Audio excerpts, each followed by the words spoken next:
welcome back to my channel. Hope you're all doing well out there. And today we're going to head back to the 80s for a horror sequel. But before we do that, do me a favor, like, comment, and subscribe. Join me here, I greatly would appreciate that. Also, as always, a shameless plug for my TeePublic store. I'll leave a link for that in the description box below. And today we're heading back to sequel territory for Stepfather 2, Make Room for Daddy. I hate that title. They should just call it Stepfather 2, but it's in there. This movie came out 2 years after the original, November 3rd of 1989. It's rated R. It's an hour and 33 minutes long. Had a budget of $1.5 million, and upon release, it made $1.5 million. This was supposed to be a direct-to-video sequel. We'll talk about how it got a theatrical release. Now, to direct this film, they brought in Jeff Burr. We just spoke about Jeff Burr. He directed Leatherface, Texas Chainsaw Massacre 3 in 1990. But before this film, his first film was From Whisper to a Scream in 1987. Then after Texas Chainsaw, you go on to direct Pumpkinhead 2, a couple of Puppet Master movies, and so on and so forth. Sadly, the man passed away a few years ago. In this film, cast-wise, we got the great Terry O'Quinn back as Jerry/Gene. He's Jerry in the beginning and transitions to Gene, his new identity. Meg Foster's in this film as, Gene's eyes of affection for. She plays Carol, the mother to Jonathan Brandeis, who's in this film, plays her son Todd.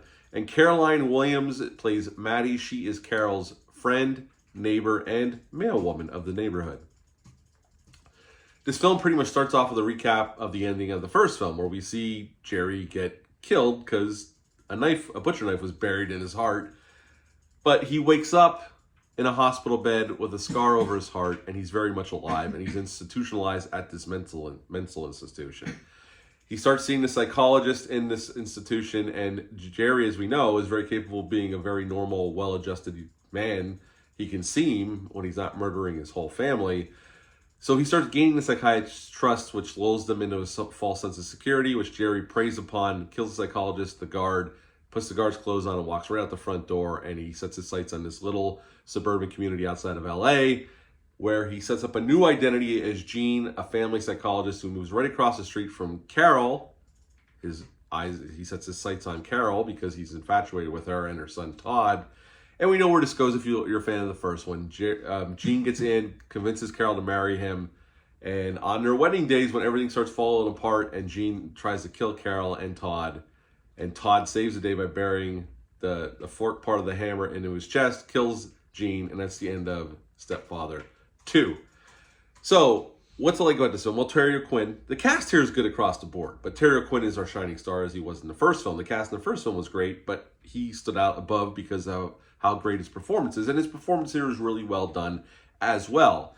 Meg Foster's good as his eyes, the woman he has affection for. Jonathan Brandeis, who sadly we know he met a very sad end to his life, is good here as well, and we can see how he became the star he was before his sad end. And Caroline Williams is always great, and she's really good here as the friend who ends up she figures out who Gene is, or what Gene is, kind of, and he kills her for it. So, unfortunately, which was a reshoot. The way it's in the movie is a reshoot. We'll talk about that in a second.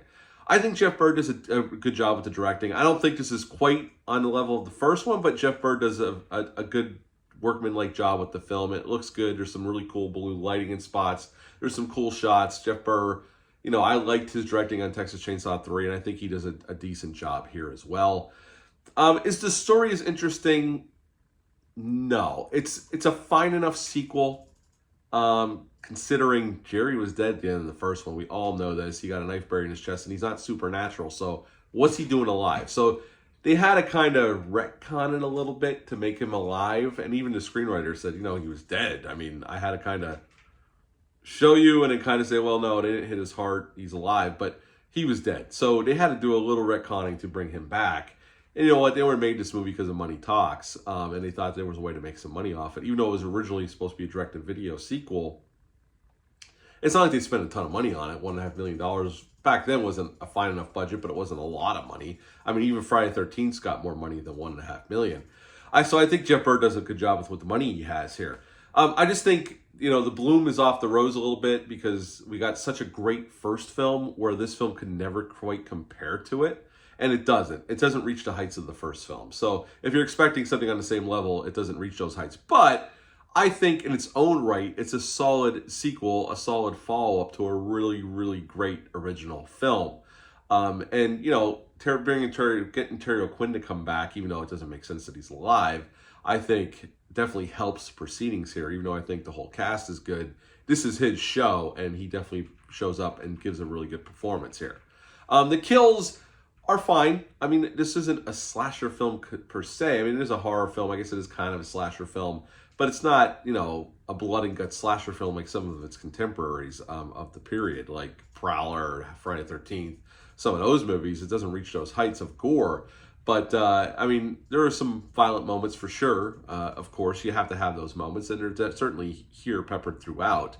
At the end of the day, like, again, this isn't better than the first film, but I think it's a solid sequel. Jeff Burr did a nice job with this one. And again, this was shot for going straight to video. But what happened was they saw the movie and they thought, this is a pretty good sequel. We could make some money off this, send it theatrical.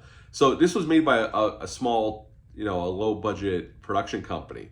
The Weinstein brothers picked it up for distribution theatrically. And when they picked it up, they requested immediately that more footage was shot to show more blood.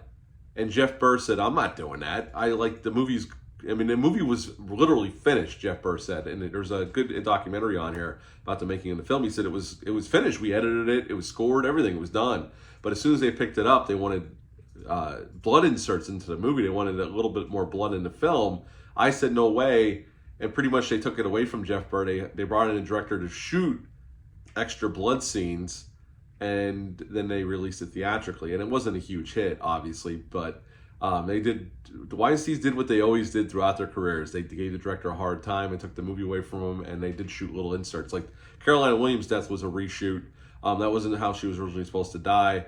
Some of the other blood moments were all that was reshoots. It was Jeff Burr kind of stayed away from a lot of blood, trying to make it more suspenseful, and they just added the blood inserts. I mean, it doesn't ruin the movie. I mean, it kind of works to its favor, but that wasn't the original intention of the film. In the original script, Carol not only had a son, but she had a daughter and a dog as well. And on the poster art, the original poster art, there was a little girl, a boy, and a dog. But because it was a lower budget production, they're like, okay, let's get rid of the dog, let's get rid of the daughter, let's streamline it just to the son. That's what they did. Originally, they had to grease the wheels to get Terry O'Quinn to come back. He wasn't looking to come back, and he couldn't. Besides the fact that he thought his character was dead, he wasn't sure he really wanted to come back. But after seeing the script and talking to Jeff Burr, he decided to come in, and they offered him a little bit more money, and he decided to do the project. Again, at the end of the day, this does not reach the heights of the first film. I thought the first one was really excellent. This is, though, I will say, a solid sequel. And I think everybody here is doing pretty damn good. So at the end of the day, I would give Stepfather 2, I'm not going to say the rest of the title, a 7.5 out of 10. 7.5 out of 10 for Stepfather 2. Have you ever seen this sequel? Leave a comment down below. Let me know. Hit the thumbs up. Hit the subscribe button. Share this video. I greatly would appreciate that. That's it for this review. I'll be back soon with some more videos. But until next time, bye.